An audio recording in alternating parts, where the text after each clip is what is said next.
Ауыл шаруашылығы басқармасының мал шаруашылығы бөлімін басқарған Берік Батырбекұлы субсидия беру кезінде ресми құжатқа жалған мәліметтерді енгізген.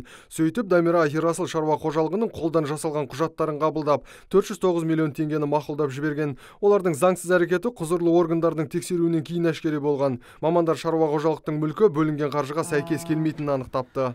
Оңтүстік Қазақстан облысы ауыл шаруашылығы басқармасы мемлекеттік мекемесінің бөлім басшысы лауазымын атқарып жүріп, өзінің қызметтік өкілеттіктерін Дамира Ерасыл шаруа қожалығының өкілі Жаманбаев үшін пайда мен артықшылықтар беру мақсатында ресми құжаттарға көрінеу жалған мәліметтерді енгізе отырып, мемлекетке 350 миллион теңге көлемінде аса ірі мөлшерде зиян келтіргені үшін күдіктелген. Аталған басқарманың тағы бір бөлім басшысы Тәкен Өмірзақ қызметін асыра пайдаланғаны үшін жазаға тартылған. Оған Қазақстан Республикасы қылмыстық кодексінің 367 бабы 4 бөлігімен айып тағылған. Шенеуніктің кінәсі дәлелденіп, аудандық сот оны қамауға алуға үкім кескен.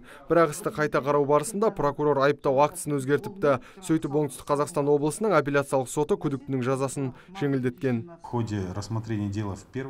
Прокурор айыптау актісін 4 бөлігін 1 бөлікке өзгерткен. 1 бөлікте бас бостандығынан айыру жазасы қарастырылмаған.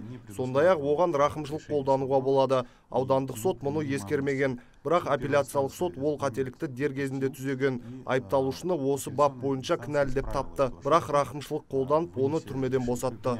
Дәл осы іске қатысты белгілі бір сайт Оңтүстік Қазақстанның соттарында жемқорлар мен парақорлар емін-еркін бостандыққа шығалады деп ақпарат таратқан. Салдарынан облыстық сотқа қатысты ел арасында жағымсыз пікірлер туындапты. Ал судьялар болса Тәкен Өмірзақ заң аясында бостандыққа шыққанын айтуда. Сондай-ақ спикерлер тілшілерден шулы істерге қатысты мәліметті жариялау кезінде ақпараттың шынайылығына көз жеткізуді сұрады. Нұрсұлтан Тұрысбеков, Талғат Қырғызалиев, Абзал Тұрабеков, ТВК телеарнасының жаңалықтар қызметі.